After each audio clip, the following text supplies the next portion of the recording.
Me voilà arrivé à la destination, à la Pierre Folle de Bournan, au nord de la Vienne. Je suis passé voir le propriétaire que j'ai rencontré le week-end dernier. Donc il m'a filé les clés, c'est des grosses clés quand même. Et du coup, voilà, je passe la soirée et la nuit. On y va ?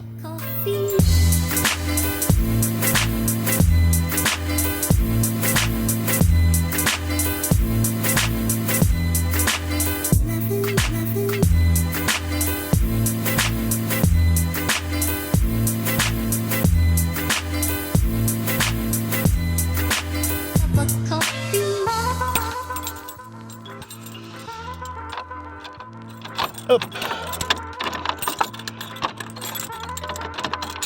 Voilà.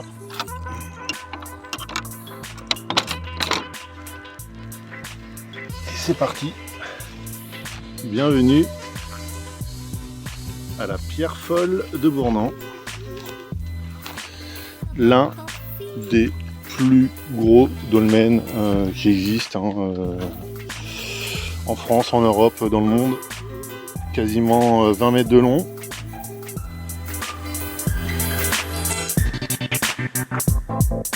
Bon Vincent, faut que je te montre là où je vais dormir. Le soleil est parti se coucher. J'ai pas tardé. Donc vas-y, suis-moi. Je me suis dit que ça pouvait être sympa ici. Voilà, on est au fond du dolmen. Donc sur ce, je te souhaite une bonne nuit. À demain.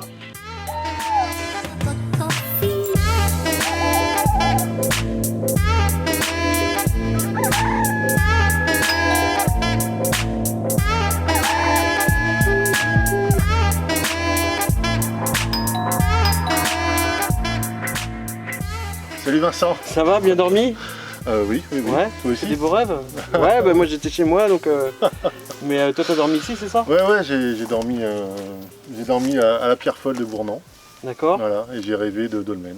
Et t'as rêvé de dolmen, ce qui est pas mal. Du coup, on va entamer une journée. Ouais, bien remplie. Une journée bien remplie avec de quoi voir, avec des invités surprises. L'idée étant de visiter un territoire, disons, mégalithique, on va dire. Il y aura aussi des gens du cru qui connaissent leur patrimoine et qui seront là pour parler de ce patrimoine qui mérite, on est d'accord, d'être connu. Et alors, je me permets de poser une question. La différence entre le bon chasseur de dolmen et le mauvais chasseur de dolmen? Alors c'est très simple. Ouais. Le mauvais chasseur de dolmen, en fait, il se promène, il voit un dolmen, il prend en photo et puis il s'en va. Voilà. Le bon chasseur de dolmen, il se promène, voilà, et il voit un dolmen et là du coup il y a une rencontre qui se fait. Une alchimie, quasiment un acte charnel entre les deux. Et du coup, le bon chasseur de dolmen va prendre du temps avec son monument et il va le photographier dans tous les sens. D'accord. Il va l'envoyer en l'air aussi. Ah ouais, quand même. Bah oui, parce qu'un bon chasseur de dolmen peut avoir aussi un drone, donc ça c'est quand même utile pour envoyer en l'air un dolmen.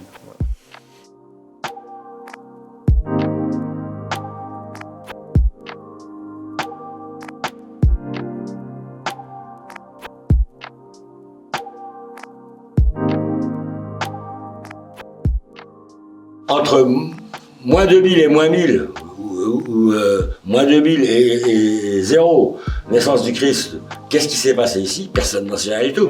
Parce qu'on dit, c'est la roche folle. Et la pierre folle. La pierre folle, c'est la pierre folle. Mais folle, c'est quoi? C'est des fées, en fait. C'est la roche aux fées, en réalité. C'est ça. Pas la folie? Non, non. Parce que... Alors je suis vrai, pourquoi c'est pas la pierre folle? Vous ne connaissez pas qu'il faut être un peu fou pour monter un truc comme ça? C'est exactement comme une fois j'ai eu des visiteurs du patrimoine qui regardent ça. Oh, quelle drôle d'idée qu'ils ont eu, mais c'est un caillou au milieu de cette cour! Petit problème chronologique, quoi. Non mais c'est pas grave. C'est tellement mignon que je la garde celle-là, quoi.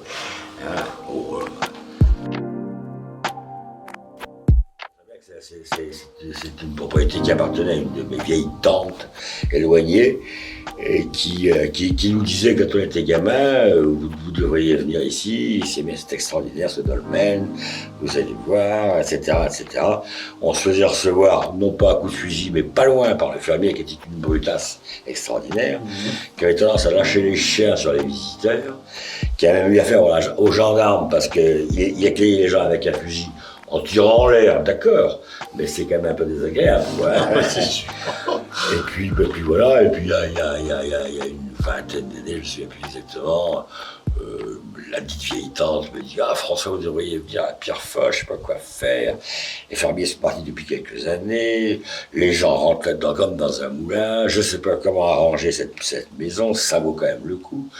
Et j'ai dit « Bon, bah, ok, je vais venir. » Et quand je suis venu, en fait, elle m'a fait une visite digne d'une agence immobilière cherchant à fourguer son bien. J'ai regardé, je dis, en effet, oui, c'est quand même assez extraordinaire comme truc. Et puis j'en ai parlé à ma fille, et je lui ai montré, oh papa, il faut acheter ça. Oh d'accord. Enfin, finalement, je finis, on va acheter ça. Mais quand j'étais gamin, j'étais arrivé à rentrer dedans sans me faire mordre par des chiens dévorants ou assassiner à coups de fusil. Et je me souviens très bien que dans cette partie-là, il y avait un poulailler, c'était fermé, il y avait des poules, il y avait tout un tas d'objets nécessaires à l'agriculture qui étaient stockés là-dedans. Voilà. D'ailleurs, les cartes postales qu'on voit, on voit des bœufs qui sont devant.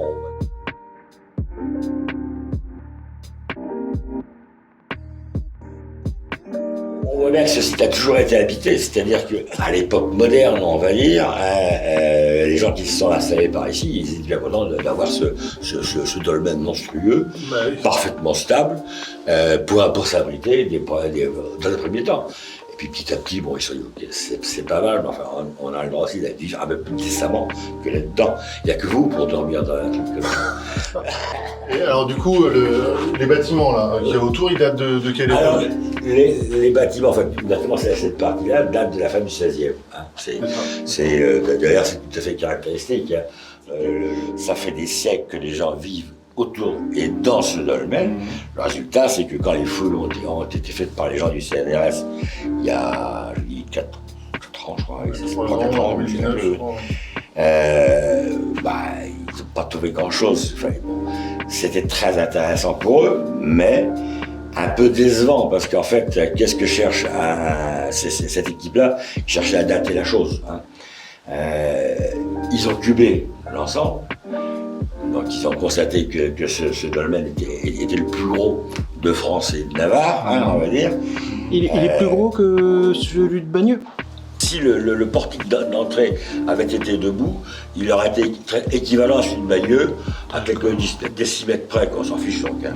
Là, du fait que le portique est effondré, eh ben, il lui manque un mètre. C'est le mètre qui lui manque pour être à la même longueur. Okay. Mais les pierres sont beaucoup plus énormes ici qu'à Bagneux. Bagneux, c'est beaucoup plus léger. C'est des dalles de cette minceur-là qui sont accumulées. Il y a beaucoup plus. Alors que celle-là, du coup, elle est... Celle-là, c'est la plus grosse que tous les archéologues aient jamais vue. Oui. 143, oui. Ouais. Donc ça, c'est un record du monde, quoi, ce genre de choses. Oui, c'est un record. C'est évident. Quoi. Donc ils ont trouvé très peu de choses. Ils ont trouvé des poteries, comme vous venez de me montrer, qui, elles, étaient suffisamment enfouies pour qu'on puisse considérer qu'elles étaient peut-être, non pas forcément du néolithique à moins 4000 avant Jésus-Christ, mais en tout cas avant Jésus-Christ, quoi. Mais le problème, c'est que la poterie, c'est très difficile à dater, puisque c'est pas organique. En fait, on ne peut dater que ce qui est organique. Au carbone 14, j'entends. C'est l'évolution donc du carbone au cours des âges qui fait qu'on peut le dater, quoi.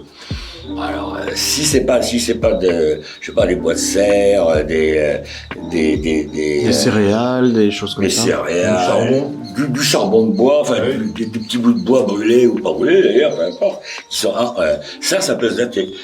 Alors, alors, ce qu'ils ont daté, c'est du moins 3000, ce qu'ils ont trouvé. Et le problème que vous évoquez au sujet du carbone 14, il est essentiel dans la datation des dolmens parce qu'on ne peut pas dater les pierres. Eh ben non, donc parce que c'est pas organique. C'est ça. Et ben voilà. Donc ce ne sont que des estimations à partir de choses qu'ils ont retrouvées, mais qui peuvent être aussi le fruit d'un réemploi. Alors, l'avantage des trucs préhistoriques, c'est comme c'est la préhistoire, c'est avant l'histoire. Donc il n'y a pas d'histoire. Donc c'est à l'homme moderne d'aujourd'hui de faire son petit roman. Voilà, exactement. Et il ne sera jamais contredit par les faits.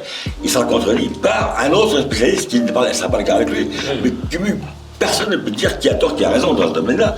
On ne pourra jamais rien prouver. Selon l'éclairage, le soir, on voit beaucoup mieux d'ailleurs. On a l'éclairage rasant là-dessus. On voit tout un tas de choses végétales qui ont été incluses dans le grès au moment de sa formation. D'accord. Parce que c'est de la végétation un peu tropicale. Donc c'est pas de notre époque, ni de l'époque du néolithique d'ailleurs. Si vous voyez cette dalle là qui est derrière, là, si on la regarde là, ici, là aussi, elle est intéressante. Regardez ça, c'est très intéressant. C'est vermiculé, il y a des fossiles animaux là-dedans, il y a des petits vers, des nématodes, des choses comme ça. Le grès, il est plus tardif que le calcaire, enfin disons c'est la fin de l'ère secondaire, quoi. C'est la création de ces grès, globalement. Mais ce qui est intéressant aussi, c'est de voir que rassemblés ici, dans ce dolmen, vous avez toutes sortes de grès. Vous avez des dalles extrêmement minces, comme celle-ci, là, qui sont parfaitement... pour faire des cloisons, c'est impeccable. Vous voyez, vous avez ces énormes trucs qui sont parfaitement lisses sur les faces extérieures. Enfin, pareil de l'autre côté, là, c'est parfaitement lisse. Et ça, c'est naturel, c'est pas taillé, ça. Hein. Donc, ils ont trouvé ça comme ça. Hein. C'est un domaine de type dit angevin. Alors, pourquoi angevin, je ne sais pas, parce qu'en fait, c'est vrai qu'il y a quelques-uns en Anjou. C'est grand volume, c'est couloir, l'entrée typique, etc. La dalle de chevet qui est légèrement en pente, c'est caractéristique pour ça des domaines dits angevins. C'est presque comme une église, c'est-à-dire on rentre là, et puis on s'avance, et il y a une progression. Il y a la chambre basse, la chambre moyenne, puis la chambre haute. Et on peut supposer que les gens qui étaient à l'entrée de la chambre haute étaient les gens les plus importants de ces tribus, de ces groupes humains. Et c'est pour ça qu'on leur a fait une chambre haute très chic, avec un grès qui est particulier, qui n'est pas le truc standard comme ces trucs-là. C'est quand vous voyez les orthostates, c'est-à-dire les pierres verticales qui sont autour de cette chambre haute, en réalité, c'est vrai que là, il y a un effort de déco. Quoi. Et du coup, cette dalle du fond aussi, il y a une différence de couleur entre... Ah oui, elle est rouge. Enfin, elle est rouge. Oui. Pour simplifier, on va dire... Elle est plus foncée. Elle est plus foncée, elle est ocre rouge, quoi, on va dire. Alors que les dalles de l'entrée sont beaucoup plus blanches, beaucoup plus claires. Enfin, il y a une recherche dans ce domaine-là. Je veux dire, tout ce qu'on peut dire, c'est que de toute façon, localement, il n'y a pas de grès. On est sur de l'argile au sableux. Hein, trop rien à dire. Pour trouver du dur, je ne sais pas où il faut aller, mais on est extrêmement profond. Et le dur en question, je ne sais pas ce que c'est. Non, de toute façon, c'est hors de question qu'ils aient trouvé ça ici. Alors que par contre, sur les coteaux au-dessus de Roiffet, au-dessus de Lernay, au-dessus de Seuilly et de Ciney, on trouve du grès naturellement. C'est à combien de kilomètres? C'est globalement à une dizaine de kilomètres, quoi, hein, on va dire. Pour le transport, il n'y a pas d'explication en réalité. Non. Le problème des spécialistes, c'est qu'ils ont réponse à tout. Le problème, c'est que ça marche pas, quoi. Les idées les hypothèses qui balancent, ça tient pas la route, quoi. Il y a pas, sans parler des 140 et quelques tonnes de cette dalle du milieu, regardez celle de là-bas, comment elle est foutue. Comment voulez-vous, avec ces formes-là, faire rouler ça sur sur des grumes de bois, sur des rondins, c'est totalement illusoire. Et on sait aussi qu'à partir du moment où c'est trop lourd, il y a deux solutions, ou alors le sol est suffisamment meuble et donc les rouleaux vont s'enfoncer dans le sol et ne rouleront plus, ou alors le sol est vachement dur et à ce moment-là ça va rouler, mais pas longtemps. Le bois va péter. Ça va éclater le bois en allumette. Hein. Donc voilà, c'est-à-dire que ce phénomène d'éclatement d'allumettes, c'est à partir de 70 tonnes, quoi. Là, on est loin du compte, quoi, puisque celle-là, elle fait plus que ça. Donc, il n'y a pas d'explication. Alors, des gens qui vont me raconter, ouais, il faisait un coffrage en bois. Ouais, il passait plus de temps à faire le coffrage. Oui, c'est ça, c'est ça. Puis après, il y a bien évidemment une façon de faire. On ne la connaît pas trop, c'est tout. Mais c'est pas très grave. On peut rester dans l'ignorance. Ouais. Il vaut mieux dire je ne sais pas. Admettre notre ignorance, c'est tout. C'est ça. Voilà. Puis il y a des gens qui vous expliquent aussi que ce genre de construction, c'était au croisement de réseaux souterrains, de flottes, machin. Là, il y a une veine qui fait au moins, je ne sais pas combien de mètres cubes heure. Oui, bon, je veux bien. Non, c'est pas plus. Par contre, moi j'ai noté qu'il y avait quand même un puits. Oui, il y a un puits, oui. Ouais. Ah mais l'eau est pas loin ici. L'eau est pas loin, ouais. L'eau est à 2-3 mètres, quoi. 3 mètres en été, en hiver, l'eau est à 2 mètres. Hein. Il y a quand même des chances que il y a un lien avec l'eau. Oui, alors ça, je crois que c'est assez systématique. Ouais. C'est toujours pareil, quoi. C'est vrai qu'on dit on sait rien, mais si, on sait plein de trucs, en fait. On accumule des connaissances, en réalité. Et donc, les archéologues, depuis le temps qu'ils s'intéressent à ce genre de questions, il y a quand même un certain nombre de constantes dans le choix des sites sur lesquels ont été construits ces trucs-là, quoi.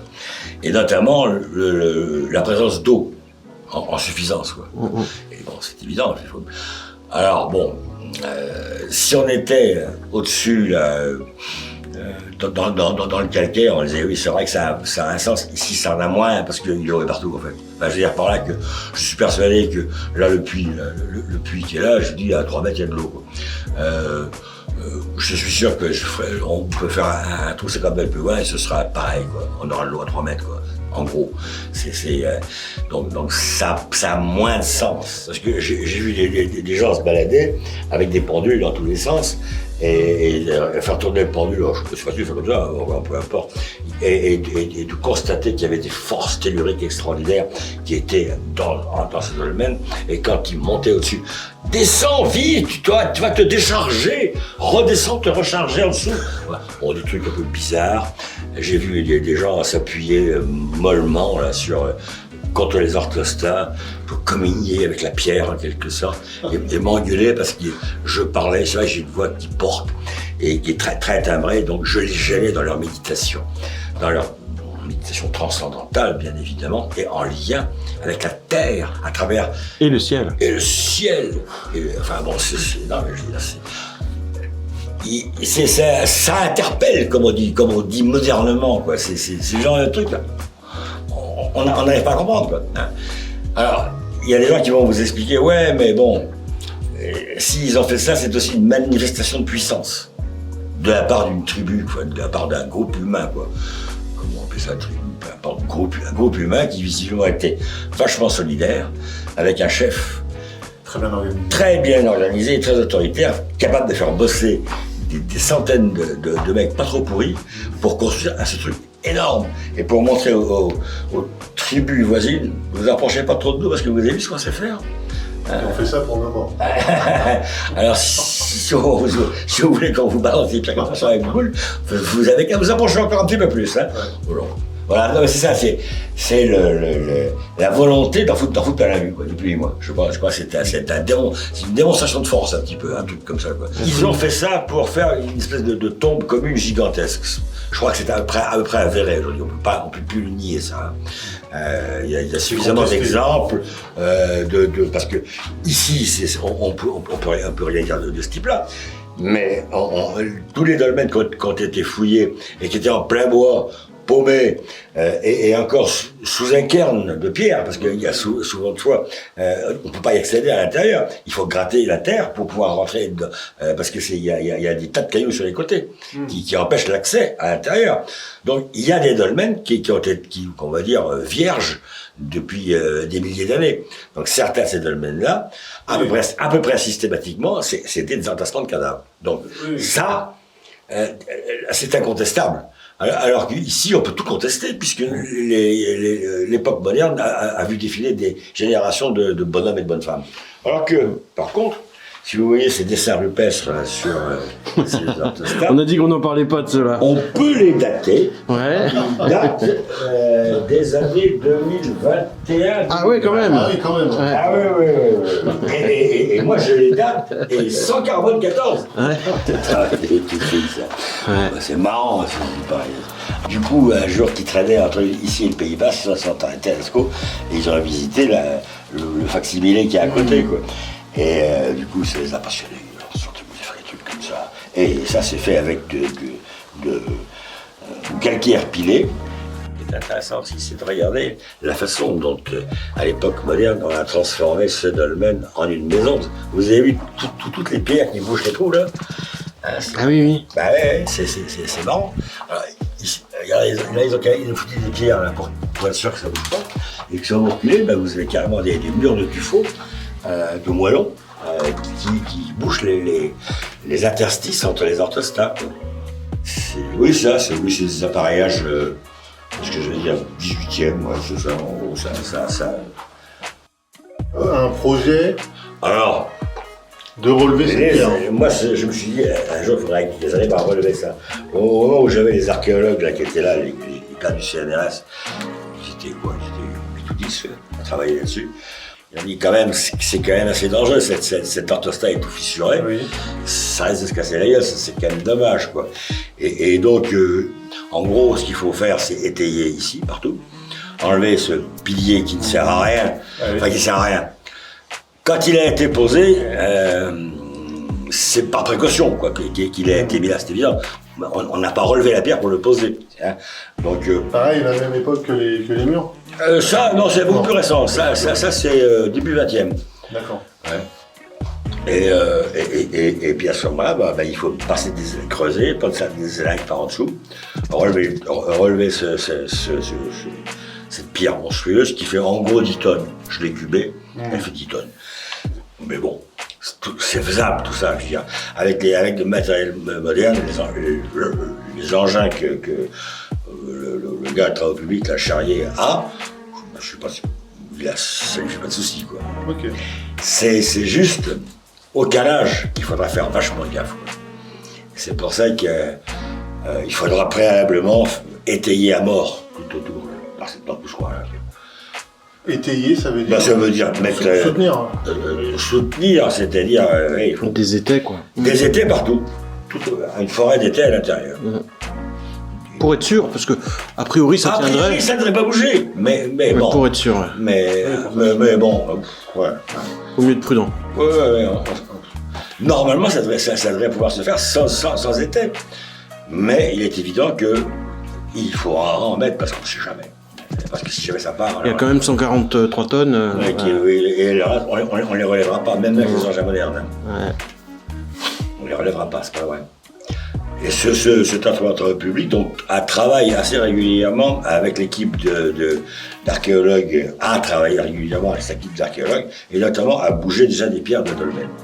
Parce qu'en fait, ils ont, je crois, du côté de. Je sais pas, au sud de Loudun, vers Potier, là, il y a aussi quelques sites intéressants. Et je crois qu'ils ont. Oui, Champsaumont. Ouais, c'est ça. Je ne sais pas si c'est à Champsaumont ou il y a plusieurs sites comme ça où le même travaux public, là, Charrier, a bougé des pierres qui étaient tombées. D'accord. Il est arrivé à les remettre tout. Donc, il connaît.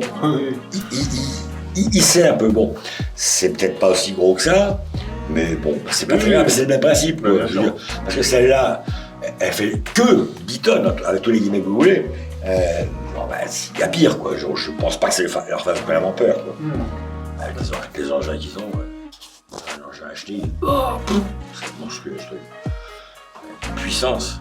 Il y a une des légendes principales qu'il y a ici, c'est l'avenue de Saint-Martin, donc au IVe siècle après Jésus-Christ, qui a évangélisé la Gaule en provenance de Hongrie, en passant par les Dugé où il est devenu, on va dire, chrétien, et il serait passé ici. Et il aurait chassé tous les démons, tous les démons.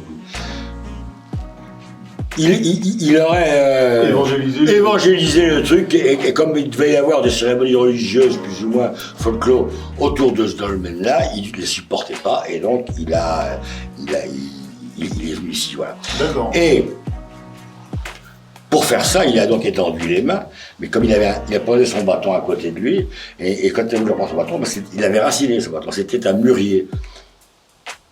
C'est tout classique, ce genre de légende, on la retrouve un peu partout. C'est comme les histoires de la Vierge effarouchée qui fuit le soudard qui veut se la faire et qui prie le Seigneur, dit sauvez-moi, sauvez-moi. Alors il y a différentes solutions. Alors celle de Lernay, elle se trouve avec une patte d'oie monstrueuse qui fait que le soudard, quelle horreur, il la viole pas. Par contre, qu'est-ce qu'il vaut mieux, être violé et être intact, ou alors ne pas être violé et avoir une patte d'oie à la place de... On ne sait pas. Qu'est-ce que tu préfères? C'est difficile à dire. Ou alors il y a tout d'un coup la voile qui se met à monter et la Vierge effarouchée se couche là-dedans et le Seigneur soudard qui veut se la faire ne la trouve pas. Alors, mais ça, ce genre de truc, dans tous les pays, il y a les mêmes légendes qui tournent. Le coup du bâton qui devient un arbre, un mûrier d'ailleurs en l'occurrence, on retrouve ça dans plein de civilisations. C'est toujours les mêmes histoires qui tourneront. Hein. D'ailleurs, pour comment dire, rappeler le passage de Saint-Martin, il y a sur la tour des sculptures de Saint-Martin.